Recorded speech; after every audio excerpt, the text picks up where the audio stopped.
భారత్ పాక్ సరిహద్దులో ఉద్రిక్తత, ఆపరేషన్ సింధూర్ను ప్రారంభించిన ఆర్మీ.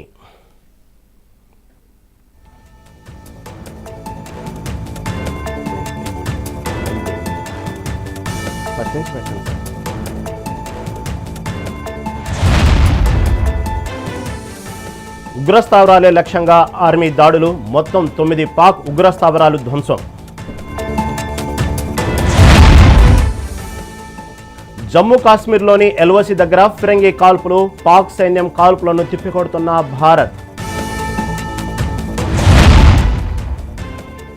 ఢిల్లీకి రావాలని అధిష్టానం నుండి పిలుపు, నేడు హస్తినకు వెళ్లనున్న సీఎం రేవంత్ రెడ్డి.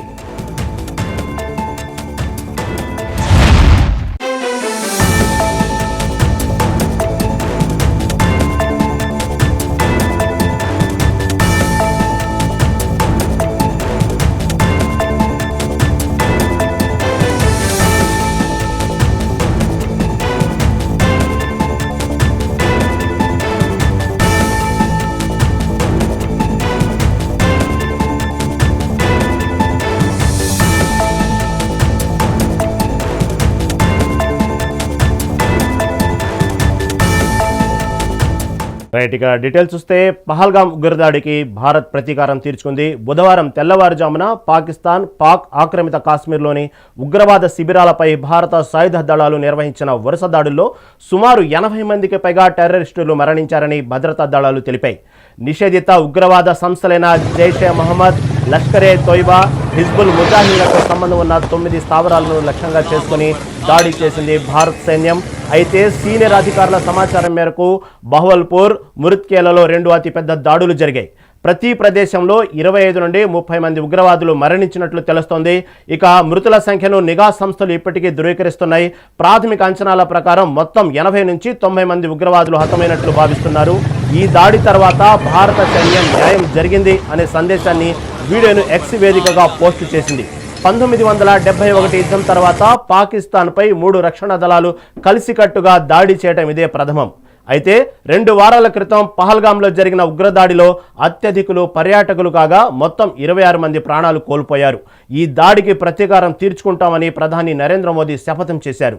దీనికి అనుగుణంగా బుధవారం తెల్లవారుజామున 1:44 ఆపరేషన్ సింధూర్ పేరిట ఈ సైనిక చర్యలు ప్రారంభమయ్యాయి.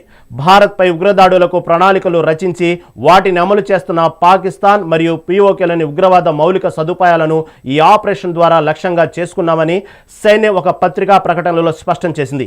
ఈ దాడులలో త్రివిధ దళాలకు చెందిన ఖచ్చితత్వంతో కూడిన దాడి ఆయుధ వ్యవస్థలను ఉపయోగించినట్లు తెలుస్తోంది. లక్ష్యాన్ని ఛేదించి విధ్వంసం సృష్టించే కామికేజ్ డ్రోన్లు కూడా ఈ దాడిలో వినియోగించారు. మొత్తం 9 ఉగ్రస్థావరాలను లక్ష్యంగా చేసుకున్నామని, అయితే పాకిస్తాన్ సైనిక స్థావరాలపై ఎలాంటి దాడులు జరపలేదని సైన్యం నొక్కి చెప్పింది.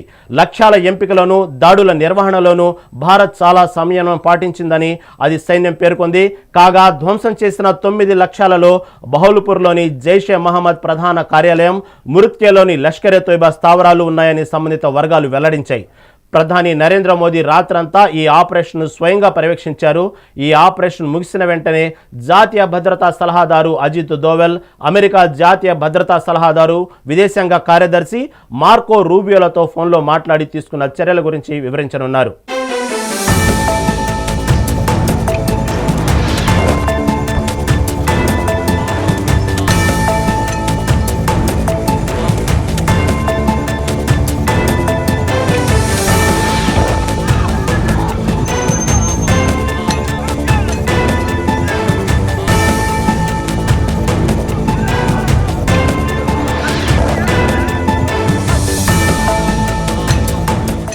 ఆపరేషన్ సింధూర్పై పూర్తి వివరాలు ఇన్పుట్ శ్రీనివాస్ అందిస్తారు. శ్రీనివాస్, చెప్పండి, ఆపరేషన్ సింధూర్పై ఉన్న అప్డేట్స్ ఏంటి? రహీం, ఇక నిన్న రాత్రి భారత్ పాక్ ఉగ్రవాద స్థావరాలపై దాడికి పాల్పడిన నేపథ్యంలో ఇక పాక్ భారత్ మధ్య యుద్ధం ప్రారంభమైనట్టే చెప్పుకోవచ్చు. మొత్తానికి పహల్గామ్ లో ఉగ్రదాడి జరిగిన తర్వాత భారత్ చాలా సంయమనం పాటిస్తోంది. ఈ నేపథ్యంలో సరిహద్దులో ఒక యుద్ధ వాతావరణం అయితే కొనసాగుతోంది. మరొక వైపు పాకిస్తాన్ కూడా బలగాలను మోహరించి మరొకసారి కవ్వింపు చర్యలకు పాల్పడుతున్న నేపథ్యంలో మరి భారత్ పహల్గామ్ ఘటనకు ప్రతీకారం తీర్చుకుందని స్పష్టమవుతోంది. మొత్తానికి దేశ ప్రధాని నరేంద్ర మోడీ కావచ్చు, అలాగే రక్షణ శాఖ మంత్రి రాజ్నాథ్ సింగ్, అలాగే కేంద్ర హోంశాఖ మంత్రి అమిత్ షా గత 20 రోజులుగా కూడా పరిస్థితిని ఎప్పటికప్పుడు సమీక్షిస్తున్నారు. సో ఉగ్రదాడి నేపథ్యంలో పాకిస్తాన్ నుంచి మరి ఎలాంటి ప్రకటన వెలువడకపోవడం కావచ్చు, తర్వాత దీనికి మాకు సంబంధం లేదని చెప్పడం కావచ్చు, అట్ ద సేమ్ టైం ఇక దీనికి పాల్పడింది మేమే అని చెప్పి కూడా లష్కర్ తోయిబాకు సంబంధించిన ఉగ్రవాద సంబంధించిన సంస్థ ప్రకటించడం కావచ్చు. సో యుద్ధం తప్పదనే సంకేతాలు కూడా మరి వెలువడుతున్న నేపథ్యంలో భారత్ ఆచితూచి అడుగులు వేస్తోంది. మొత్తానికి ఉగ్రవాదాన్ని పూర్తి స్థాయిలో అణచివేయాలనే ఆలోచన చేసినట్టు స్పష్టం అవుతోంది.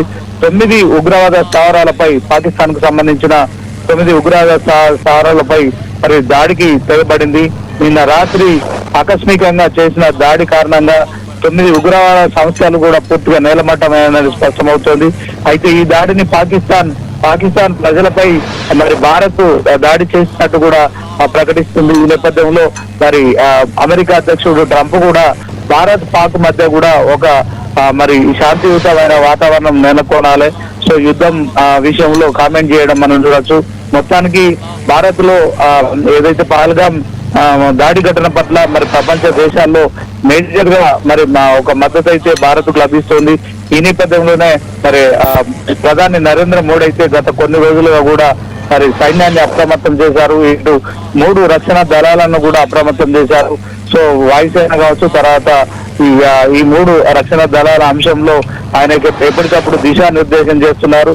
సో ఆపరేషన్ సింధూర్ పేరుతో మరి ఇప్పుడు నిన్న రాత్రి నుంచి జరుగుతున్న ఏదైతే ఉగ్రవాద శిబిరాలను లక్ష్యంగా చేసుకుని వారి స్థావరాలపై దాడి చేస్తున్న నేపథ్యంలో మరి యుద్ధం మొదలైందని చెప్పుకోవచ్చు. మొత్తానికి మరి పాకిస్తాన్ కూడా ఇలాంటి కవింపు చర్యలకు సైన్యం కూడా సరైన బదిలిస్తుందని చెప్పి ఆ దేశ అధ్యక్షుడు ప్రకటించడం కావచ్చు. తర్వాత భారత్ పాకిస్తాన్ల మధ్య యుద్ధం ఆరంభమైందని చెప్పుకోవచ్చు. ఈ యుద్ధం నేపథ్యంలో మరి భారత్ అణుస్థావరాలపై పాకిస్తాన్ దాడి చేస్తుందని కూడా మరి ప్రచారం జరుగుతుంది. ఈ నేపథ్యంలో భారత సైన్యం అప్రమత్తమైంది. శ్రీనివాస్ చెప్పండి, భారత ఆర్మీ కేవలం పాకిస్తాన్ ఆర్మీ మీదే కాదు, పాకిస్తాన్ ప్రజల మీద కూడా దాడి చేసింది. ఎందరో పాకిస్తాన్ ప్రజలు అమాయకులు చనిపోయారంటూ పాకిస్తాన్ ఒక ప్రకటన విడుదల చేసింది. దానికి ధీటుగా భారత్ కూడా అంత అబద్ధాలంటూ ప్రజల మీద ఎటువంటి దాడి జరగలేదంటూ భారత్ ఇంకో ప్రకటన విడుదల చేసింది. నిజంగా అక్కడ ఏం జరిగింది, మీ దగ్గర అప్డేట్స్ ఏంటి, ఎలా చూడాలి దీన్ని? రహీం, ఖచ్చితంగా ఇప్పుడు భారత్ అయితే పాకిస్తాన్ కు సంబంధించిన ఉగ్రవాద సంస్థలకు సంబంధించిన 9 స్థావరాలపై దాడి చేసిందని ప్రకటన చేసిన నేపథ్యంలో పాకిస్తాన్ ప్రకటన మాత్రం ఇందుకు విరుద్ధంగా ఉందని చెప్పుకోవచ్చు. పాకిస్తాన్ దేశంపై కావచ్చు, పాకిస్తాన్ ప్రజలపై కూడా దాడి జరిగిందని పాకిస్తాన్ ప్రకటించడము, ఆ పాకిస్తాన్ అధ్యక్షుడు ప్రకటించడం అయితే ఇది ఒక మరి ఖచ్చితంగా ఇరు వర్గాల వాదన అయితే భిన్నంగా ఉందని చెప్పుకోవచ్చు. భారత్ మాత్రం ఖచ్చితంగా పహల్గామ్ లో దాడి ఘటన తర్వాత మరి చాలా వ్యూహాత్మకంగా మరి అన్ని దేశాల మద్దతు కూడగొట్టుకొని ఇలాంటి ఘటనకు పాల్పడిన పాకిస్తాన్ కు సంబంధించిన ఉగ్రవాద సంస్థల ఏదైతే లక్ష్యంగా చేసుకున్న నేపథ్యంలో పాకిస్తాన్ మరి గత కొన్ని సంవత్సరాలుగా కూడా మరి ఉగ్రవాద సంస్థలు కావచ్చు, తర్వాత అలాంటి వ్యవస్థను కూడా మరి సమర్థిస్తూ వస్తుంది. ఈ నేపథ్యంలోనే సరిహద్దు ప్రాంతాల్లో చాలా అప్రకటిత యుద్ధాలు ఎన్నో జరిగినాయి. సో ఇప్పుడు కూడా మరి పాకిస్తాన్ కు సంబంధించిన తీవ్రవాదులు కాశ్మీర్ లో ఏదైతే పహల్గామ్ లో చేసిన ఏదైతే కాల్పుల ఘటన కావచ్చు, దాంట్లో హిందువులను లక్ష్యంగా చేసుకొని చేసిన ఘటన అయితే సభ్య సమాజం కావచ్చు, మొత్తం ప్రపంచం అంతా కూడా దీన్ని వ్యతిరేకించింది. సో ఈ నేపథ్యంలోనే మరి ఉగ్రవాదుల లక్ష్యంగా భారత్ దాడి చేస్తున్న నేపథ్యంలో ఇది పాకిస్తాన్ పై దాడి అని మరి పాకిస్తాన్ అధ్యక్షుడు చెప్పడం అయితే మొత్తానికి భారత్ తో పాకిస్తాన్ కూడా యుద్ధానికి సిద్ధమే అనే సంకేతాలు ఇస్తున్న నేపథ్యంలో సో ఉగ్రవాదులు ఏరివేయాలి, ఉగ్రవాదం అనేది కరెక్ట్ కాదని చెప్పి మరి కేంద్రంలో ఉన్న బీజేపీ సర్కార్ భావిస్తుంది. అదే దిశగా కూడా ప్రధాని మరి నరేంద్ర మోడీ కూడా మరి యుద్ధం అనివార్యమైంది కనుక మరి దాంట్లో దాని కారకమైన ఎవరైతే ఉగ్రవాద సంస్థలు ఉన్నాయో వాటన్నిటిని నిర్మూలించేందుకు సమూలంగా మరి మట్టు పెట్టేందుకు కూడా నిర్ణయం తీసుకున్నారు.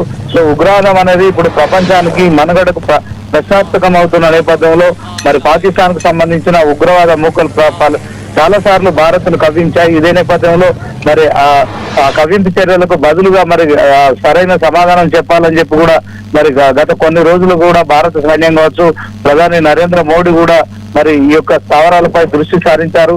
ఇదే నేపథ్యంలో నిన్న రాత్రి మరి ఒకేసారి 9 ఉగ్రవాద శిబిరాలపై దాడులకు పాల్పడిన నేపథ్యంలో మరి దీంట్లో పాకిస్తాన్ తమ ప్రజలపై దాడి జరిగిందని ప్రకటించుకోవడం కావచ్చు, మరి సరైన సమయంలో పాక్ సైన్యం కూడా బదిలిస్తుందని చెప్పడం అయితే మరి ఇది కొంత యుద్ధానికి సంబంధించిన విషయంలో పాకిస్తాన్ కూడా సిద్ధమవుతున్నట్టు కూడా తెలుస్తుంది రహీం. శ్రీనివాస్, ఇంకో ముఖ్య విషయం ఏంటంటే అమెరికా అధ్యక్షుడు ట్రంప్ కూడా ఈ ఆపరేషన్ సింధూర్ని పర్యవేక్షిస్తున్నారన్నట్టు తెలుస్తా ఉంది. అంతేకాదు ఈ సమస్య వాళ్ళిద్దరి అంటే పాకిస్తాను భారత్ మధ్యలో ఇది దశాబ్దాల పోరు కాబట్టి ఈ రోజుతో పరిష్కారం అయ్యిద్దన్నట్టు ఆశిస్తున్నాము, చూద్దాం ఏం జరిగిద్దో అంటూ కూడా ట్రంప్ ప్రకటించడం జరిగింది. దీన్ని బట్టి మనకు ఆ యుఎస్ఏ సంబంధించినటువంటి ఇంటెలిజెన్స్ విభాగాలతో కూడా చర్చించినట్టు తెలుస్తూ ఉంది అజిత్ దోవెల్. కాబట్టి మనకు అమెరికా నుంచి ఏదైనా సహకారం అందిద్దనే ఆస్కారం ఏమైనా కనబడతా ఉందా? అసలు అమెరికా నుంచి ఎటువంటి ప్రకటన వచ్చింది ఇప్పటికీ? రహీం, మరి ఇక ప్రపంచ దేశాలకు అన్నిటి కూడా పెద్దనగా అమెరికా మనం భావిస్తాం. సో ఐక్యరాజ్య సమితికి సంబంధించిన దాంట్లో కూడా మరి అమెరికా అగ్రస్థానంలో ఉంది. మరి ఏదైనా దేశాల మధ్య ఎలాంటి యుద్ధ వాతావరణం నెలకొన్న నేపథ్యంలో అమెరికా ఖచ్చితంగా దాన్ని పర్యవేక్షిస్తుంది. ఒకవైపు మరి ట్రంప్ చేసిన ప్రకటన కూడా మనం గమనించినట్లయితే మరి భారత్ కు సంబంధించిన 2 దేశాల మధ్య అంటే సరిహద్దు దేశాలు, దాయాది దేశాలు, సో ఈ యుద్ధం రావడాన్ని ఆయన మరి ఖచ్చితంగా అది యుద్ధం ఆగాలన్న విధంగా చేసిన ఏదైతే ప్రకటన ఉందో నిజంగా యుద్ధాన్ని ఎవరు కోరుకోరు. ఆ విషయంలో ఆయన కూడా అలాగే కోరుకుంటున్నారు. ఎందుకంటే యుద్ధం అంటూ జరిగే ప్రాణ నష్టం కావచ్చు, ఆస్తి నష్టం కావచ్చు, అది మరి భారీ స్థాయిలో ఉంటుంది కనుక ఇప్పుడున్న పరిస్థితుల్లో మరి భారత్ పాక్ మధ్య సత్సంబంధాలు నెలకొల్పాలి, శాంతియుతమైన వాతావరణం ఉండాలని ఆయన ఆకాంక్షిస్తున్న నేపథ్యంలో సో ఆయన మరి యుద్ధం ఆగాలనే విధంగా మాట్లాడడం, అలాగే యుద్ధం రావడం అంటూ జరగడం కరెక్ట్ కాదని చెప్పడం కూడా చూడొచ్చు మనం.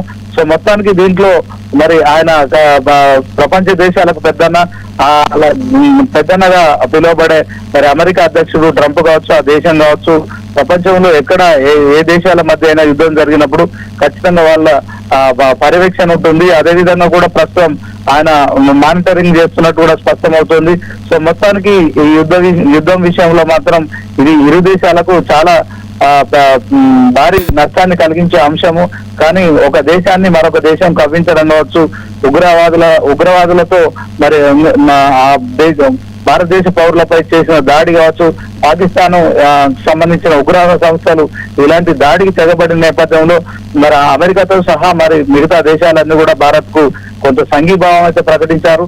సో ఈ నేపథ్యంలోనే మరి ఉగ్రవాద సంస్థలు ఏదైతే లక్ష్యంగా జరిగిన దాడి పట్ల మరి ఆయన స్పష్టంగా తెలిపినప్పటికీ కూడా పాకిస్తాన్ కూడా యుద్ధానికి సిద్ధమని చెప్పిన నేపథ్యంలో ఈ యుద్ధం జరగడం మంచిది కాదని అభిప్రాయాన్ని వ్యక్తం చేయడం కూడా మనం చూడొచ్చు. రహీం, చివరిగా మాట చెప్పండి, దాదాపుగా ఈరోజు భారతదేశంలో ముఖ్యమైన నగరాల్లో మాక్ డ్రిల్ నిర్వహించడానికి సిద్ధమయ్యారు. అంటే మాక్ డ్రిల్ దాదాపు సిద్ధమయ్యారంటే యుద్ధం వచ్చే వాతావరణం కనబడుతుందా, లేదా యుద్ధం వస్తే ముందస్తు జాగ్రత్త చర్యలు తీసుకోవడానికి ఇదేమైనా మాక్ డ్రిల్ నిర్వహిస్తున్నారా, ఎలా చూడాలి?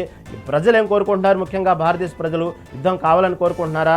దగ్గర అప్డేట్స్ ఏంటి? ఎలాంటి వాతావరణం ఉంది బయట? రహీం, ఇప్పుడు వాస్తవానికి మన భారతదేశము అనేది ఒక ఐకమత్యం, అనే సర్వ మతాలు భిన్నత్వంలో ఏకత్వంగా ఉంటున్నాము. సో దీంట్లో అన్ని మతాల వారు ఉన్నారు, అందరూ భారతీయులుగానే ప్రశాంతమైన వాతావరణంలో జీవించాలని మరి భారతదేశంలో ఉన్న ప్రభుత్వం కావచ్చు, ప్రజలు కూడా కోరుకుంటున్నారు. So at the same time మరి మొన్న వేసవిలో ఏదైతే విహారయాత్రలకు మరి చల్లటి ప్రదేశం కాశ్మీర్కు వెళ్ళాలని చెప్పి వెళ్ళిన వారిని కూడా మరి మీరు హిందువులని కూడా గుర్తించడం కావచ్చు, వాళ్ళ పూర్తి స్థాయిలో అమానుషంగా కాల్చి చంపడం విషయంలో మరి ఇది చాలా హేయమైన చర్య. ఇలాంటి చర్య జరిగిన తర్వాత భారతీయుల్లో ఒక రకమైన భయానక వాతావరణం అయితే నెలకొందని చెప్పుకోవచ్చు. సో మరి ఏదైనా ఇట్లాంటి విహార ప్రదేశాలకు వెళ్తున్న క్రమంలో ఇక కాల్చి చంపడం అంటే మన భారతదేశ భద్రత అనేది ఒక ఉనికి అనేది మరి సమస్యగా తలెత్తిన నేపథ్యంలో భారతదేశ ప్రజల మరి ఉనికికి కావచ్చు, తర్వాత వాళ్ళ భద్రత విషయంలో మరి కేంద్రంలో ఉన్న ప్రభుత్వం ఖచ్చితంగా చర్యలు తీసుకోవాల్సిందే. సో ఇప్పుడు ఉన్న వాతావరణంలో మరి ఈ వేసవి కాలంలో మరి చాలా మంది కూడా విహారయాత్రలకు వెళ్తారు, పర్యాటక ప్రదేశాలకు వెళ్తారు. కాశ్మీర్ నుంచి కన్యాకుమారి వరకు కూడా వాళ్ళు పర్యటిస్తున్న నేపథ్యంలో ఇప్పుడు ఈ దాడి ఘటన జరిగిన తర్వాత ప్రజలు మరి ఇలాంటి వాతావరణంలో మరి కొంత భయంగా మరి బతుకుతున్న పరిస్థితి అని మనం చెప్పుకోవచ్చు. సో దీనికి మరి ఖచ్చితంగా బదులు చెప్పాల్సిన బాధ్యత మరి ప్రభుత్వంపై ఉంటుంది కనుక సో ప్రభుత్వం కూడా మరి చాలా సునిశ్చితమైన అంశము. యుద్ధం జరిగితే చాలా పెద్ద నష్టం జరుగుతుంది కనుక సో దీన్ని మరి ఎవరు చేశారు, దాన్ని ఎలా నిర్మూలిస్తాము, మొదటి నుంచి ప్రకటన చేశారు కానీ భారత ప్రధానిగా, అలాగే కేంద్ర హోంశాఖ సహాయ మంత్రిగా, అలాగే రక్షణ శాఖ మంత్రిగా వీళ్ళందరూ కూడా ప్రకటనలు చేస్తున్నారు. సో దీనికి తగిన మూల్యం చెల్లించుకోవాల్సి ఉంటుంది. దాడి ఘటన పాల్గొన్న వారందరినీ ఖచ్చితంగా మరి వారిపై ప్రతీకారం తీర్చుకుంటామని చెప్పిన నేపథ్యంలో నిన్న జరిగిన ఉగ్రదాడి పట్ల మరి భారతదేశ ప్రజలైతే కొంత హర్షం వ్యక్తం చేస్తున్నారు. కానీ పాకిస్తాన్ దీన్ని ప్రజలపై జరిగిన దాడిగా మరి భావించడం పట్ల కావచ్చు, మరి పాక్ సైన్యం కూడా తగిన రీతిలో బదిలిస్తుందని చెప్పడం కావచ్చు, ఇట్లాంటి అంశాల నేపథ్యంలో కూడా భారత్ కొంత కలవరం చెందే పరిస్థితులు ఉంటాయి. సో సుమారు 252 జిల్లాల్లో కూడా మరి దీని ప్రభావం భారత్ లో పడే అవకాశం ఉంటుంది. సో దాంట్లో మరి అణ్వాయుధ కేంద్రాల విషయంలో కావచ్చు, ముఖ్యంగా హైదరాబాదు, బెంగళూరు, తర్వాత ఢిల్లీ ఈ 3 పట్టణాలపై కూడా పాకిస్తాన్ దాడి చేసే అవకాశం ఉంటుంది కనుక ఇప్పుడు జరుగుతున్న ఏదైతే మరి పాకిస్తాన్ ఎవరిని టార్గెట్ చేస్తారు, సో దాని పట్ల ఎలా అప్రమత్తంగా ఉండాలనే దాని పట్ల కూడా భారత్ పూర్తి స్థాయిలో మరి సంసిద్ధమై ఉన్నట్టు తెలుస్తుంది. మొత్తానికి ఇప్పుడున్న పరిస్థితుల్లో ఈ యుద్ధం జరగడం విషయంలో భారతదేశంలోని ప్రజలంతా కొంత భయాందోళనకు గురే అవకాశం ఉంటుంది. అట్ ద సేమ్ టైం వాళ్ళ భయాందోళనను కూడా పూర్తి స్థాయిలో మరి తగ్గించేందుకు కావచ్చు, తర్వాత వాళ్ళని కాపాడడానికి కూడా భారత సైన్యం కూడా పూర్తిగా సిద్ధమై ఉంది. సో ఆపరేషన్ సింధూర్ పేరుతో జరిగిన ఈ ఏదైతే ఉందో దాంట్లో మొత్తానికి భారత సైన్యం చేసిన దాడుల్లో 9 ఉగ్రవాద స్థావరాలపై దాడి జరిగిన నేపథ్యంలో సో మొత్తానికి అయితే మరి దేశవ్యాప్తంగా ప్రజలంతా హర్షిస్తున్నారు, కొంత భయాందోళన కూడా గురవుతున్నారు. పాక్ ఎలాంటి చర్యలు చేపట్టబోతుందనే విషయంలో కూడా మరి అప్రమత్తమై ఉన్న నేపథ్యంలో ప్రజల్లో కొంత ఆందోళన, తర్వాత కొంత ఏదైతే మరి ఒక భయం అయితే కనిపిస్తున్నట్టు స్పష్టమవుతుంది. Right Srinivas, thank you for updates. Pahalgam ఉగ్రదాడికి 3 రోజుల ముందే మోదీకి ఇంటెలిజెన్స్ వర్గాలు హెచ్చరించారన్నారు ఏఐసీసీ చీఫ్ మల్లికార్జున ఖర్గే. అందుకే మోదీ కాశ్మీర్ పర్యటనను రద్దు చేసుకున్నాడని ఒక పేపర్లో చదివానని కీలక వ్యాఖ్యలు చేశారు.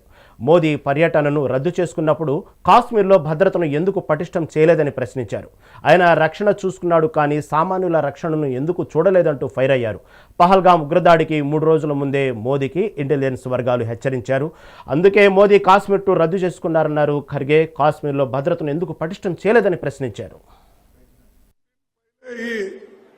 वहां इंटेलिजेंस रिपोर्ट मोदी जी को भेजा था और उसी लिए मोदी जी ने कश्मीर जाने का प्रोग्राम कैंसल किया था। ये मैं एक पेपर में पढ़ा।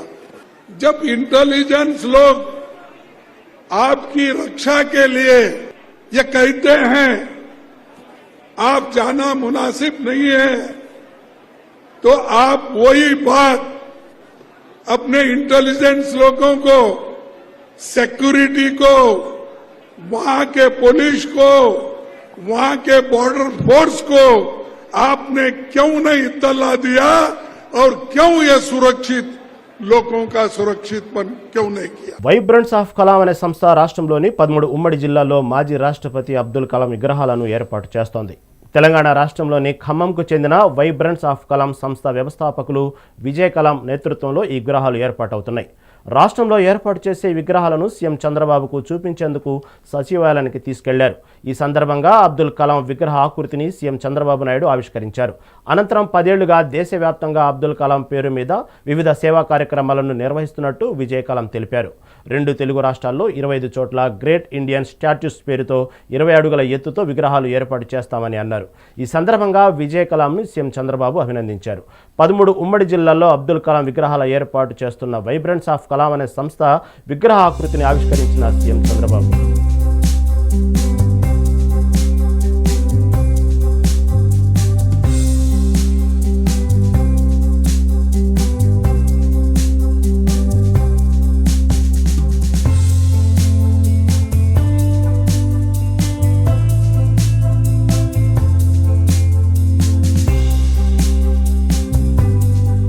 అకాల వర్షాల వల్ల నష్టపోయిన ప్రతి రైతు వద్ద నుండి కూటమి ప్రభుత్వం ప్రతి గింజను కొనుగోలు చేస్తుందని రాష్ట్ర పౌర సరఫరా శాఖ మంత్రి నాదెండ్ల మనోహర్ అన్నారు.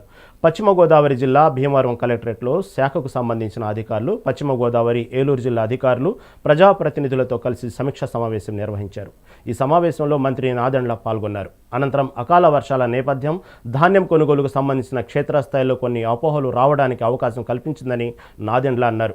రైతులు అపోహలు వీడాలని, తమ ప్రభుత్వం రైతు ప్రభుత్వం అని తెలిపారు. కూటమి ప్రభుత్వం రైతుల కోసం ఎంతో పారదర్శకతగా పనిచేస్తుందని నాదెండ్ల తెలిపారు. కూటమి ప్రభుత్వం ప్రతి గింజను కొనుగోలు చేస్తుంది, రైతులు అపోహలు వీడాలి అంటూ మంత్రి నాదెండ్ల కూటమి ప్రభుత్వం పారదర్శకత గురించి వివరించారు.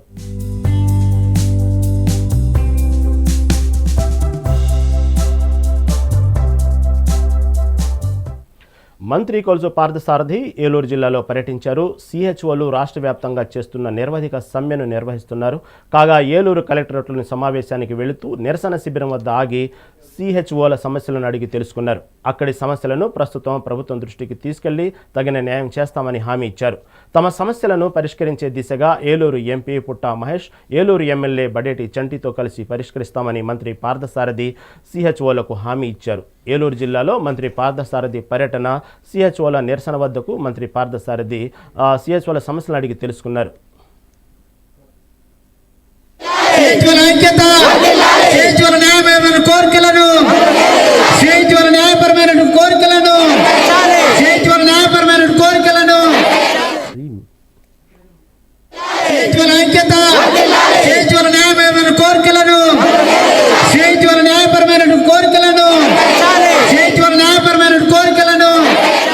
ఏదైతే సమ్మె చేస్తున్నారో రాష్ట్ర వ్యాప్తంగా వారి న్యాయమైన హక్కుల కోసం, వారి నాయకులందరూ కూడా నాకు, ఎంపీ గారికి, ఎమ్మెల్యే గారికి వారి సమస్యలు ఏంటో తెలపడం జరిగింది.